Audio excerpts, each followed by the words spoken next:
Ini kakak adik yang seperti apa? Baru bisa terjadi hal seperti ini. Raja ingin memberikan anaknya pasangan. Sang kakak mengira dirinya akan terpilih. Tak disangka yang terpilih adalah adiknya. Ia yang cemburu dan tidak terima pun melukai wajah adiknya. Kakak adik di zaman sekarang juga sama. Di dalam toko, sang kakak melihat barang yang disukainya, dan langsung memasukkannya ke dalam tas adiknya. Di saat pemilik toko meminta untuk memeriksanya, setelah menemukan barang di dalam tasnya, ia akan memarahi adiknya, sehingga adiknya menangis. Buyong yang tidak tahu hal itu, dari awal sudah disadari ayahnya. Ayahnya memberinya pelajaran, tapi ajaran kali ini, membuatnya menjadi benci. Suatu hari, adiknya tertidur di dalam mobil tepi jalan. Sang kakak tidak membangunkannya, dan meninggalkannya. Pada akhirnya truk itu terjadi kecelakaan, dan terjatuh. Buyong pun kehilangan ingatan. Hari ini, Pangeran Liga menyadari, sang kakak tiba-tiba jatuh ke dalam kolam. Liga sakit hati. Semua orang mengira, kejadian ini adalah kecelakaan. Tapi dia tidak percaya. Ia memutuskan untuk menyelidikinya. Ia diam-diam menyamar keluar dari istana, dan menemui 3 bawahan yang paling dipercayainya. Yang pertama adalah Song Menbo. Ia memiliki pengetahuan tentang kesehatan. Yang kedua Wo Yongsul. Dia adalah seorang penyerang, yang memiliki kemampuan berpedang. Yang ketiga adalah Do Chisan. Ia suka berdandan menjadi wanita. Liga menemukan, ada orang yang bertemu dengan Hua Yang.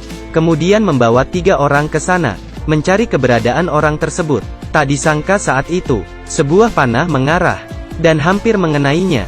Tiba-tiba berbagai pembunuh muncul dari segala arah.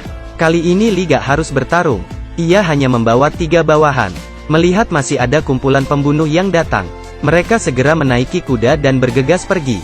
Mereka dikejar dari belakang, kemudian melompat ke sebuah tebing, yang ternyata lompatan itu, mereka masuk ke dunia lain, dikelilingi oleh kegelapan. Kemudian mereka sampai di rumah Park Ha. Saat siuman ia menyadari 4 orang dari zaman dulu ini, sedang duduk di tengah rumahnya. Ia yang ketakutan pun mengambil teflon, dan bertanya mereka siapa. Mereka berempat juga kebingungan. Mereka keluar, dan melihat sekelilingnya. Semuanya pun menjadi bingung. Park Ha menyuruh mereka untuk pergi. Siapa sangka Yongsul mengeluarkan pedangnya. Ternyata mereka sudah pindah ke masa depan. Liga ingin dia segera membawanya kembali ke kerajaan. Park Ha yang tidak tega mengusir mereka, pun membawa mereka ke kerajaan. Di perjalanan semua hal baru. Bagi mereka sangat asing. Pertama kalinya menaiki mobil, menjadi mual dan muntah. Park Ha baru saja pergi. Polisi yang tiba-tiba melihat kejadian itu, langsung menyuruh mereka untuk pergi. Mereka semua ketakutan, karena tidak bisa melewati lampu merah. Mereka terjebak di tengah jalan. Kelihatannya mobil yang lewat tidak berani menabrak. Kemudian dibawa arahan Yongsul. Benda yang cepat ini. Kau cari mati ya? Cepat pergi sana. Saat itu mereka bertemu dengan polisi lagi. Kemudian polisi menyuruh mereka pergi. Langit menurunkan hujan. Liga berteduh di supermarket. Melihat 2 orang yang sedang makan mie. Ia tergiur dengan aromanya, dan mendekatinya. Cepat berikan aku makanan. Besok aku akan menyuruh orang untuk memberikan bayaran. Kau gila? Gadis ini langsung menelepon 112. Kemudian ia diusir keluar. Mereka berempat pun ditangkap polisi. Polisi menanyakan identitas mereka. Tapi identitas di zaman dulu tidak bisa digunakan. Saat itu Menbo pun menggambarkan no plat Park Ha, sehingga mereka dikirim kembali. Tapi Park Ha tidak ingin memberikan mereka masuk. Do Chi-san tiba-tiba pingsan. Dia yang tidak bisa apa-apa pun hanya bisa membawa mereka masuk, dan membuatkan mereka makanan. Mereka yang kelaparan makan dengan lahap, tidak pernah makan makanan seperti ini. Saat itu pemilik rumah menyuruh Park Ha keluar. Liga haus ingin meminum air, tapi baru saja membuka botol air. Saat itu TV mulai memperlihatkan gambaran. Yongsul tiba-tiba melihat pembunuh, mengarahkan panah ke Liga, kemudian terbang ke arahnya. Ia pun mengambil vas bunga, dan melemparkannya ke TV. Seperti suara ledakan, mereka juga mengira itu pembunuh. Kamar pun terbakar. Chisan ingin segera memadamkan api. Tapi ia tiba-tiba terjatuh. Menyadari sebuah mainan mengeluarkan suara. Kemudian ia pun melemparnya, dan menusukinya.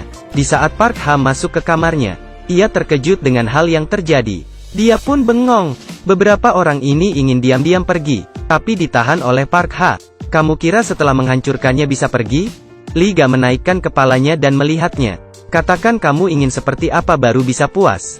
Park Ha yang tidak bisa apa-apa, memberikannya pakaian sekarang, dan mulai mengajari mereka sikat gigi. Setelah buang air ingat harus di-flush. Menbo baru tahu, ini untuk apa? Setelah dipikir, saat itu ia meminum air ini. Ia pun langsung jijik dan ingin muntah. Ia mengajari mereka cara naik bus. Setelah mereka naik ke atas bus, menyadari mereka tidak memakai sepatu.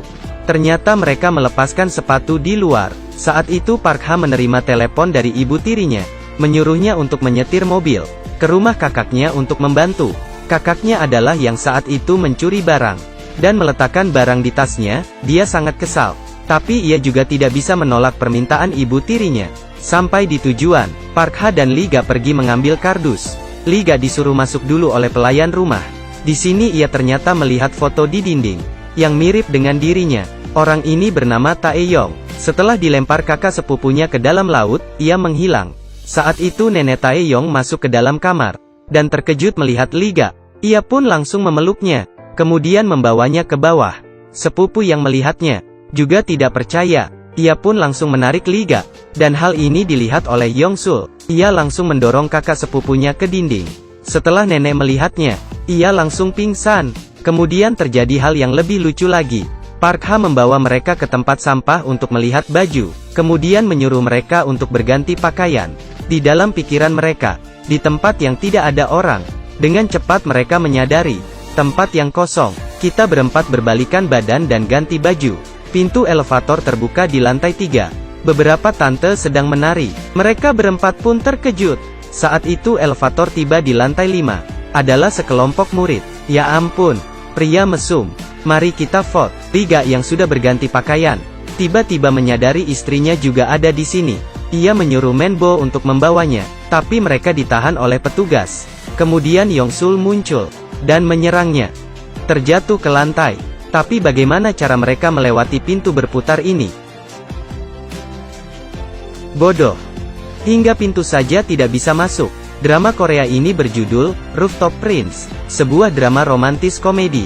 Semua adegan lucu dan sangat menarik. Pribadi memberikannya 4 dari 5 bintang.